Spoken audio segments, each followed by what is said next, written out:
My typical day starts definitely with a nice cup of coffee. Perfect cup of coffee for me would be the right color.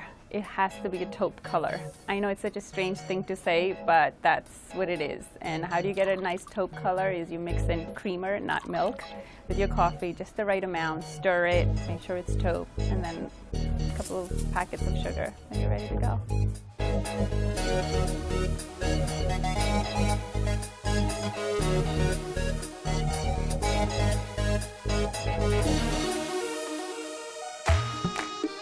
I was born in Lahore, Pakistan. I was working in corporate America for a while, and it's steady jobs, everything was going well, and I just felt so empty. And I knew that if I continued this way, there's no way I can stay in this path for the next 20, 30 years. And if I did, I would regret it. And one of my things I always wanted to pursue was a career in the fashion world. I always loved fashion, even when I was a little girl. I mean, I have memories of going far back as 5 years old. I would be walking around in high heels. Actually, I demanded that I should have high heels, and my family was very worried when they heard their 5-year-old asking for high heels. Have zippers. We're not going to have zippers on this. Okay. Do we have a version without zippers? Did we make it or no? What about the shorter version we did? Okay.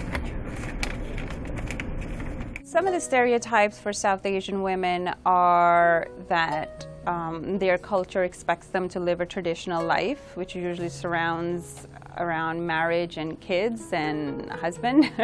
Not that there's anything wrong with that, but I think even within those elements, things are changing, even for them.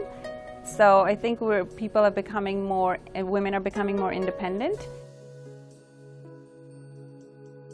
People don't necessarily expect a Pakistani girl to be starting her own business in fashion, a brand, and then running around all over the world trying to make that happen. So in that sense, I think I've broken plenty of rules, and just, to me, my passion is my work.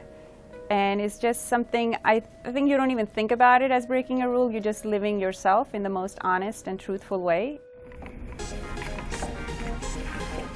You're showing very vivid colors, guys. What's this color?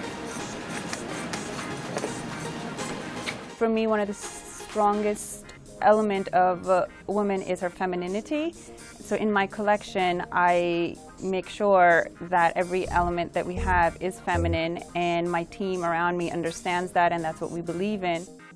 I want the Aysha brand to stand for something inspirational. I want the woman who wears my product to feel that she can accomplish her dreams, she can take chances and be a risk taker. And I think the brand should stand for creativity, femininity, all those elements come together. It's something that should inspire people.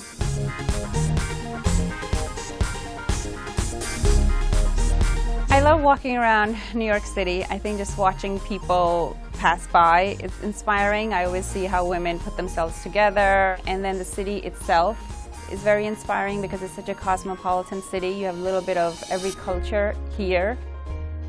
And I like seeing art exhibits, and I like going to galleries and seeing different artists. And other than just fashion designers, you have to see art in other forms, because I think that can inspire you as well, how different elements get used in whether it be painting or sculptures or just building architect. To me, American Dream is something can be as bright as you want it to be. So it's up to you what you want your American Dream to be, but you have to be prepared to do the hard work. American Dream is not something you dream and you hope it happens. A lot of people who don't live in the United States, they have that impression that you go to America and everything works out. That's not the case. You come here and then you start the hard work. But I think America offers you opportunities that do not exist in many different countries. So here, if you are willing to dream big, there's a pretty good chance you can make it.